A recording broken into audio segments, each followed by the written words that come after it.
अस्सलाम वालेकुम, मैं हूं रिजवान अशरफ। 27वीं आईनी तरमीम होने के बाद अब इस्टाब्लिशमेंट की जानिब से डंडा चलाने का फैसला किया गया और बहुत सारे लोग कह रहे हैं कि रंदा फिरने का फैसला किया गया।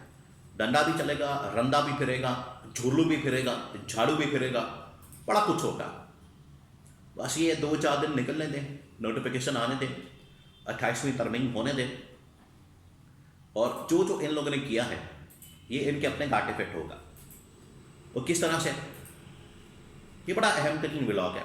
इसके अंदर कुछ इन्फॉर्मेशन, कुछ एनालिसिस, जो आज की सिचुएशन है उस हालात में, उन हालात में मैं डॉट्स को कनेक्ट करूँगा। आपने पूरा देखना, आपको समझ आ सके कि इस वक्त हालात क्या हैं और इन हालात के अंदर इस्टेब्लिशमेंट की जानिब से गवर्नमेंट को या जो मौजूदा नून लीग पीपल्स पार्टी, इनकी जो लीडरशिप है, इनको क्या पैगाम दिया गया, इनको क्या कहा गया है, ये इनको बताया जाएगा, इनको समझाया जाएगा, इनके नॉलेज में लाया जाएगा। बता दिया गया, इनको पता लग गया, अब होगा क्या, इसके बारे में बहुत अहम तरीन इंफॉर्मेशन मैं आपके साथ शेयर करता हूँ। पहली बात ये कि इस्टेब्लिशमेंट को इस बात का काफ़ी देर से अंदाज़ा है, काफ़ी देर से वो इसके ऊपर काम कर रहे थे, प्लान कर रहे थे। इसी वजह से इलेक्शन को मैनेज करना, अपने मुताबिक रिजल्ट निकालना, इस जाली हुकूमत को बिठाना, फॉर्म 47 की गवर्नमेंट को बिठाना, फॉर्म 47 के MNS लाना और 2/3 मेजॉरिटी बनाना, ये एक सोचा समझा मनसूबा प्लान के तहत किया जा रहा था। और उसके पीछे कहानी क्या है, मामला क्या है कि इस्टेब्लिशमेंट को पता लग चुका है कि ये जो इस वक्त गवर्नमेंट है नून लीग पीपल्स पार्टी की और इनकी जो लीडरशिप है, ये डिलीवर करने में नाकाम है। आज से तो नहीं बैठे हुए गवर्नमेंट के अंदर, हुकूमतों के अंदर वो कबरानी कर रहे, आज से तो नहीं कर रहे। 50 साल हो गए इनको, 60 साल हो गए, लेकिन नतीजा सिफर, कारकर्दगी सिफर। मुल्क को आगे ले जाने के बजाय उल्टा बड़ा कर दिया। बहुत सारे ममालिक 60 साल हो गए उनको आज़ाद हुए, और कहाँ से कहाँ चले गए। इन्होंने पकड़ के तो मुल्क का बेड़ा कर दिया, और यहाँ पर हर चीज़ उल्टी नज़र आती है। जो भी उल्टे काम है उसमें पाकिस्तान टॉप पर है। महंगाई में, बेरोज़गारी में, लोगों की इमिग्रेशन में, आलूदगी में, लूटमार में, करप्शन में, बेज़ाब्तगियों में, हर चीज़ में पाकिस्तान नंबर 1 है। ये वाली जो चीज़ें हैं, तो ये इन लोगों ने किया। तो इस्टेब्लिशमेंट ने फैसला कर लिया था कि इनको मज़ीद अब बर्दाश्त नहीं किया जा सकता। अगर ये डिलीवर नहीं कर पाते, अगर ये निज़ाम डिलीवर नहीं कर पा रहे या ये लोग डिलीवर नहीं कर पा रहे, मसला निज़ाम में नहीं। देखिए, मैं ये बात करता हूँ, अक्सर मैंने ये बात की है, मसला निज़ाम के अंदर नहीं होता। निज़ाम यहाँ भी है, निज़ाम वहाँ भी है। किसी भी मुल्क के अंदर अगर आप निज़ाम नाफिज कर देंगे, फॉर एग्ज़ाम्पल मैं आपको ये अरब ममालिक के एग्ज़ाम्पल देता हूँ, UAE की आप एग्ज़ाम्पल ले लें। वहाँ भी निज़ाम है, यहाँ भी निज़ाम है।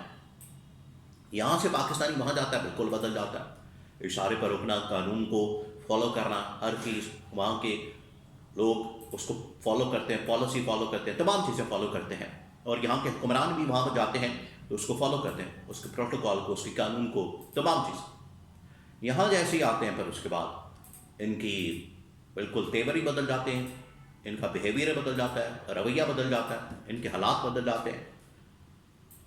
तो ये निज़ाम इधर भी है, निज़ाम वही उधर है।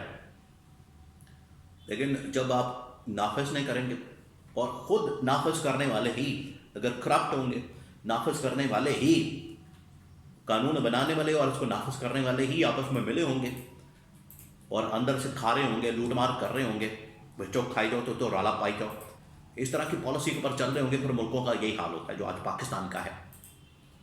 तो ये इस्टेब्लिशमेंट को इस बात का पता लग गया, और इस्टेब्लिशमेंट ने ये बिल्कुल, जब लास्ट उन्होंने बस हुई है उनकी, वो हुई है SIFC, आप देख लें, बना दी इन लोगों ने, क्या नतीजा निकला।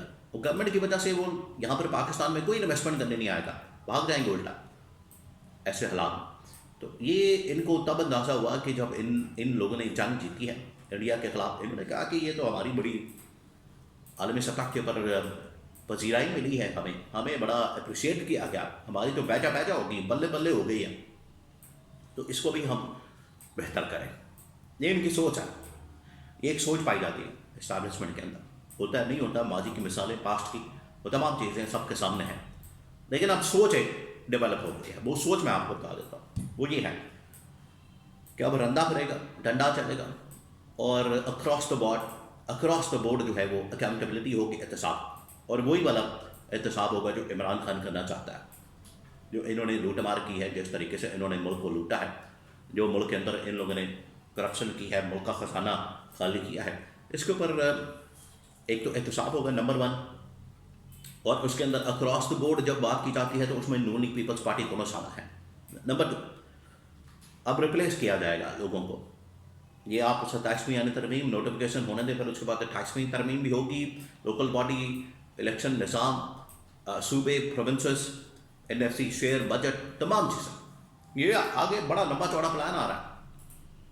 یہ 28ویں ترمیم کے اندر یہ سب کچھ ہے، یہ ان سے پاور، طاقت، سب کچھ چھین لیا جائے گا۔ ویسے یہ لاچار قسم کے، بے بس قسم کے، بے اختیار قسم کے ہیں، فارم 47 کے ہیں، لولے لنگڑے قسم کے، ان کے پاس طاقت ہے، یعنی کہ مکمل ہی روح نکال دی جائے گی۔ اب آگے جو ترمیم آ رہی ہے اس کے لیے تیاری ان کو کہہ دی گئی ہے کہ آپ تیاری کر کے رکھیں۔ پیپلز پارٹی نون لیگ والے تھوڑی سی اس میں مزاحمت کر رہے ہیں، ان کو پتہ لگ گیا ہے کہ یہ تو اب چھری ہمارے اوپر پھرنے والی ہے، قربانی ہماری ہونے والی ہے، قربانی کا بکرا تیار کر لیا گیا، اس کو 6 مہینے سال اس کو رکھا، تیار کیا، کھایا پلایا، اس کو لا کے بٹھایا، اب تیاری کا وقت آ گیا، تیاری ہو گئی ہے، وقت آ گیا ہے قربانی کا چھری پھیرنے کا۔ تو یہ نون لیگ پیپلز پارٹی کو بتا دیا گیا کہ اب آپ تیاری کریں، اور یہ اسٹیبلشمنٹ نے فیصلہ کر لیا۔ اب باقاعدہ اسٹیبلشمنٹ کے جو انڈکلیئرڈ قسم کے ترجمان ہیں وہ یہ باتیں کر رہے ہیں، بہت سارے، اب جا کے دیکھ لیں ان کو، فیصل واڈا اور بہت سارے بلاکسٹ، پھر اس کے بعد یہ روکھڑی وغیرہ، یہ تمام لوگ اس کے اوپر بتا رہے ہیں، اور انہوں نے کھل کر بتا دیا ہے کہ اب اسٹیبلشمنٹ بالکل نک و نک ہو گئی ہے، اور انہوں نے کہا کہ یہ والا کام بھی ہم کر کے دکھائیں گے۔ 5 سال ہمیں مل گئے ہیں، 5 سال کے لیے اب ہم آگے ہیں، 5 سال کے لیے ہم کہیں نہیں جانے والے۔ اور اصولاً تو انہوں نے اپنے آپ، اصولاً چاہیے تھا کہ یہ اپنے آپ کو مضبوط کرتے، اپنے آپ کو طاقتور کرتے، اور اپنے آپ کو طاقت کرنے کے بجائے، طاقتور بنانے کے بجائے انہوں نے طاقت کسی اور کے حوالے کر دی، وہ پھر اپنی مرضی سے چلائے گا نظام کو، یہ تو انسانی فطرت ہے، ہیومن نیچر ہے۔ تو اب یہ تیاری پکڑے، رندہ بھرنے والا، ڈنڈا چلنے والا، احتساب ہونے والا، اور ریپلیسمنٹ آنے والی، کیونکہ یہ ڈیلیور نہیں کر پا رہے، نظام ٹھیک ہے، لوگ نہیں ٹھیک، حکمران نہیں ٹھیک، تو یہ ان کو بتا دیا گیا، اور یہی عمران خان کا موقف تھا، اپروچ تھی، سوچ تھی، جس کی وجہ سے لوگوں نے عمران خان کو سپورٹ کیا۔ آج بھی لوگ عمران خان کے ساتھ ہیں، تو یہ کریں بسم اللہ تاکہ یہ احتساب کا سلسلہ شروع ہو، اور ان کو پیغام ڈائریکٹ اور انڈائریکٹ پہنچا دیا گیا۔